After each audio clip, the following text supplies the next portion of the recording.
Hey. Welcome. How's everybody out there? How's everybody out there? Um, I don't normally do this live here like this or whatever. Let me see something here.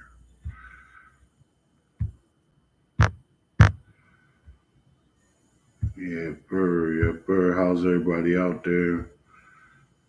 How's everybody out there? Hope everybody is well. Please let me know if you can hear me here. If you can hear me, that is great. That is great. How is everybody? Um, so what I want to talk about is why do men do dumb stuff? Why that's the main topic of the discussion here today. Why do men do dumb stuff? I hope you all can hear me. Everything looks pretty good, but you never know.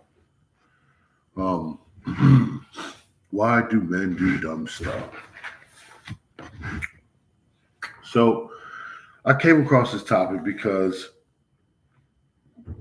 a lot of men do dumb stuff, and including me.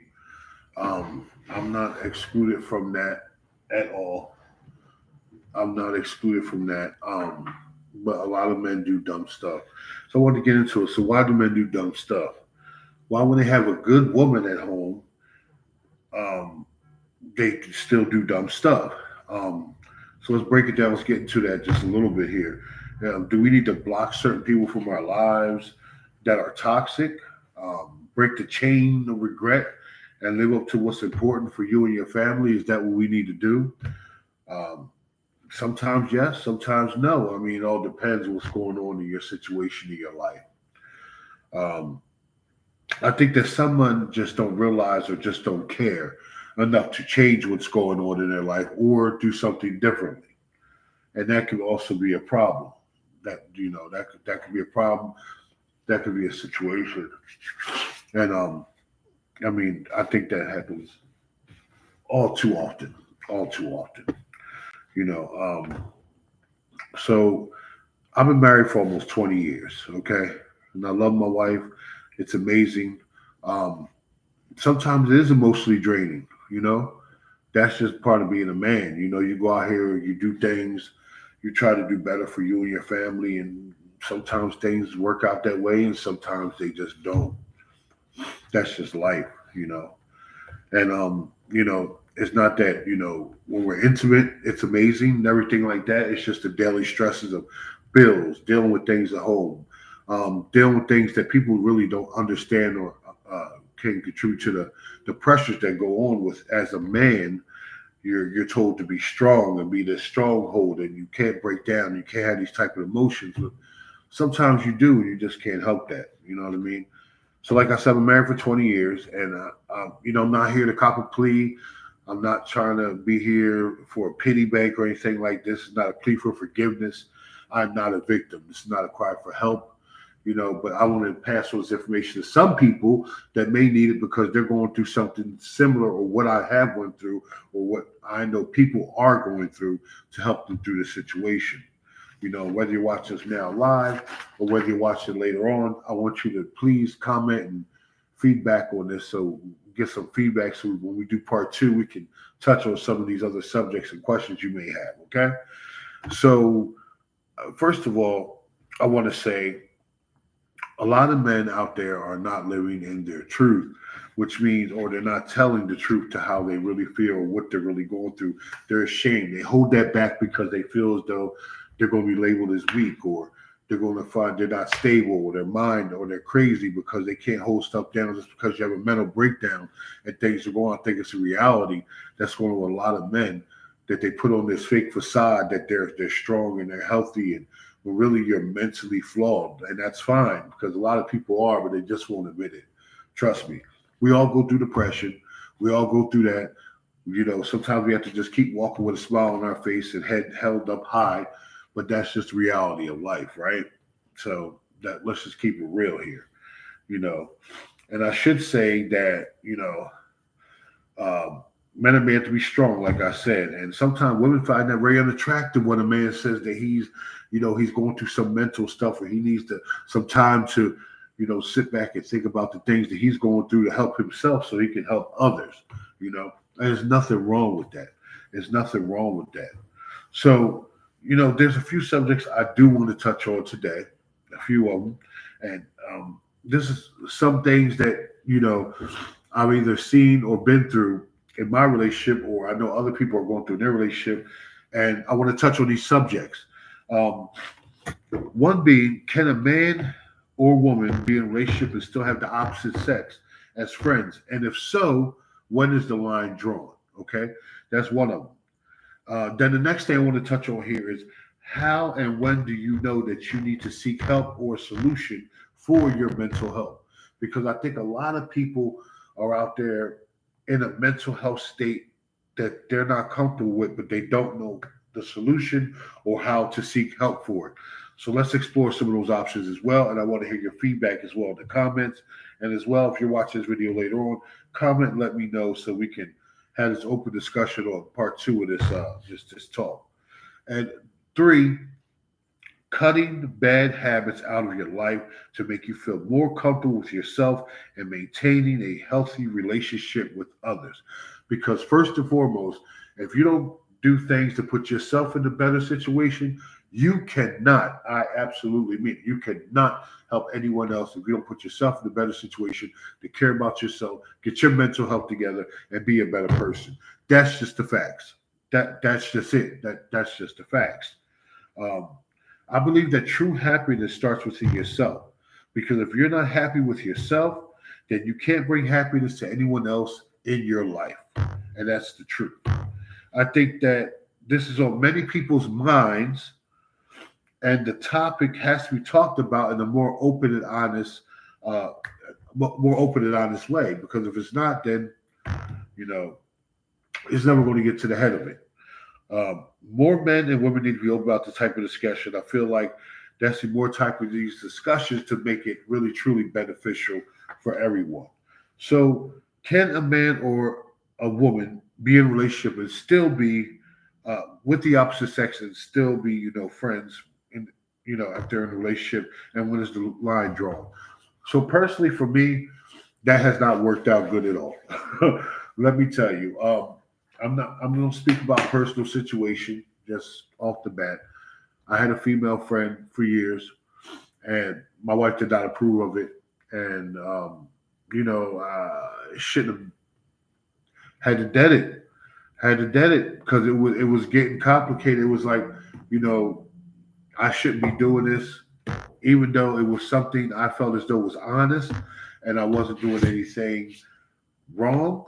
I could still see where my wife had a problem with that because she doesn't have any male friends in that aspect, and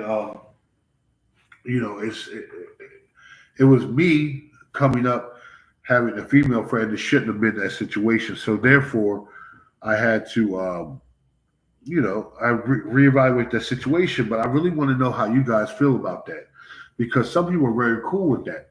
Like I know my one buddy, he has female friends. And he's been married for over 10 years, and there's no type of conflict at all.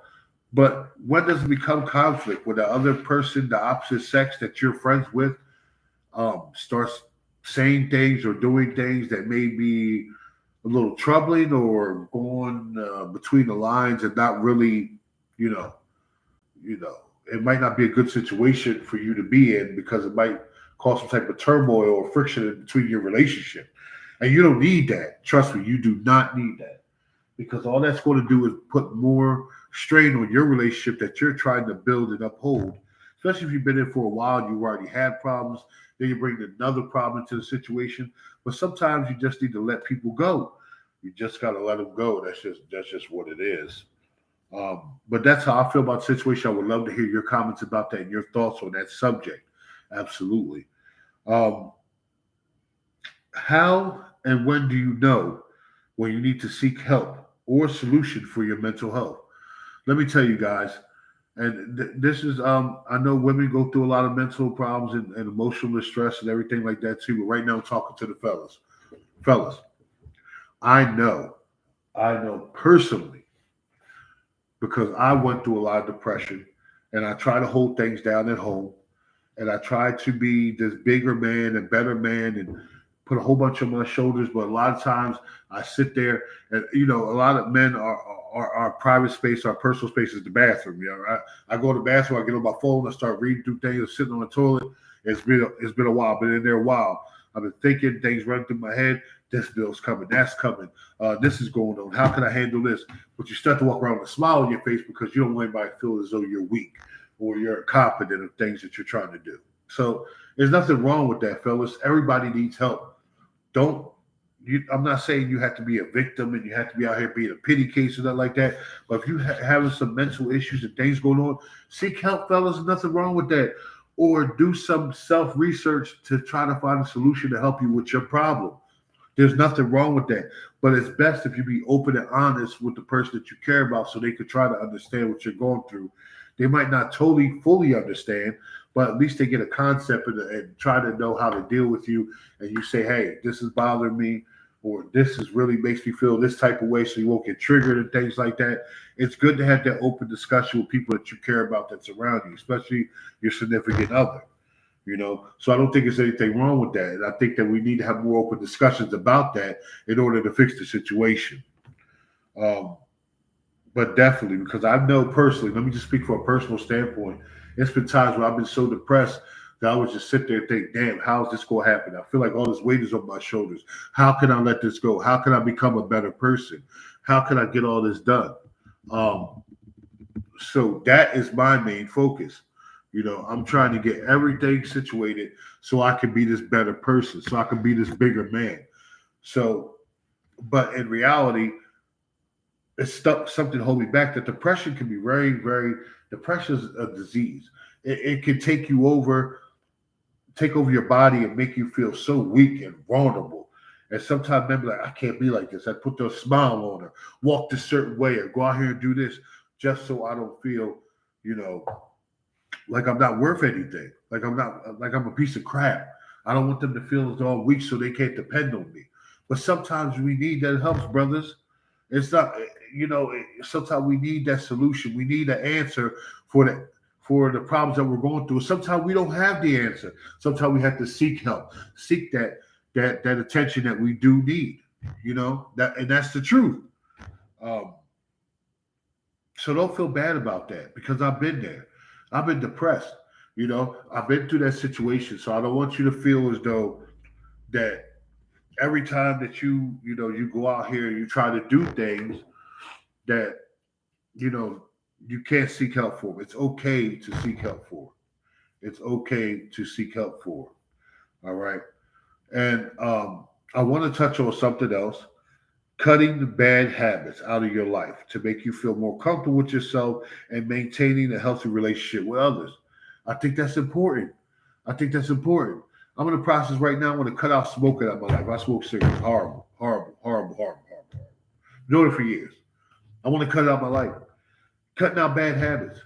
Cutting out the things you eat, different things you eat, the bad habits um, to make you feel more comfortable. Can you do that? Are you willing to do that?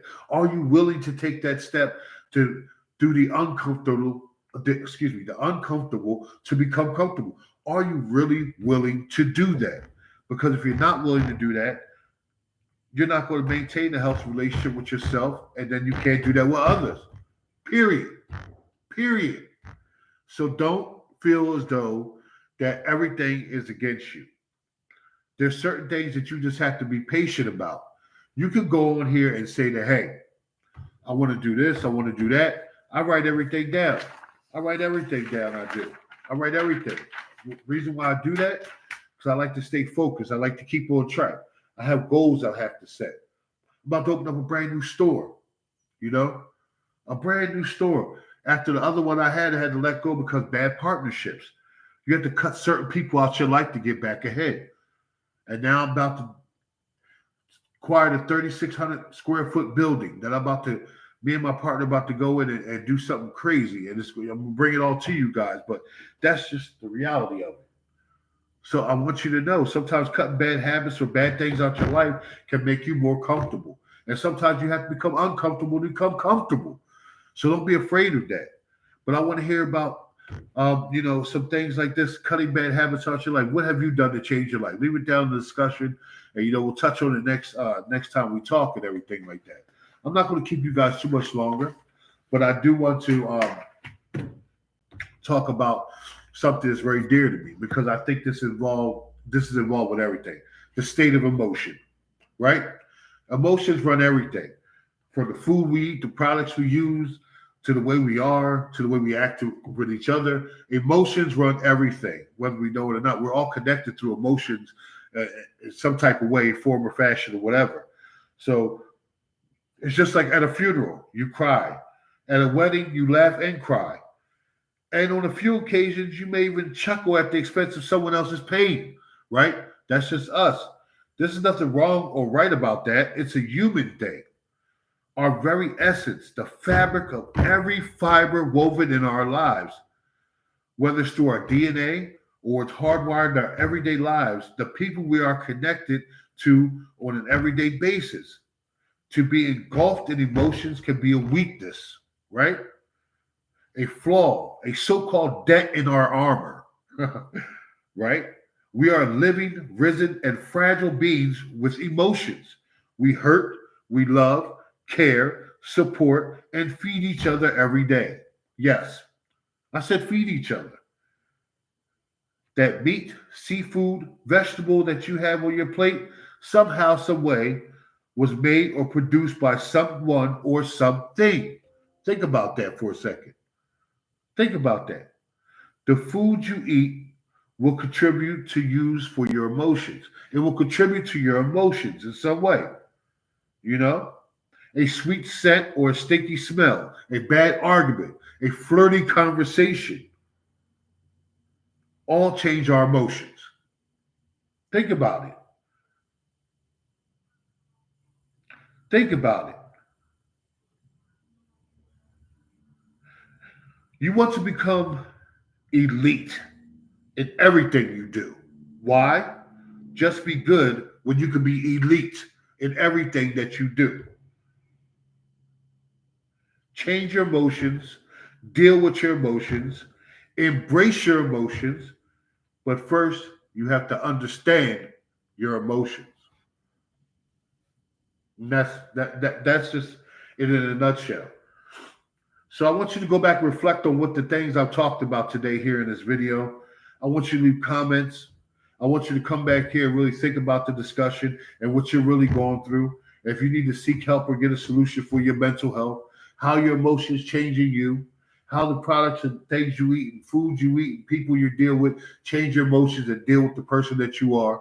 I want you to do that. And I want you to be honest and open with yourself about it. I want you to be honest and open about if there's someone in your life, opposite sex, that's affecting your relationship, what do you need to do to change that?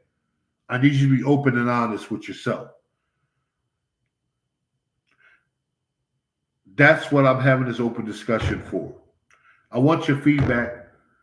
And if you enjoyed this content, I appreciate if you like it, share it out to others that may need to hear this or need to comment and get on this discussion. And please subscribe if you're new. I appreciate all y'all.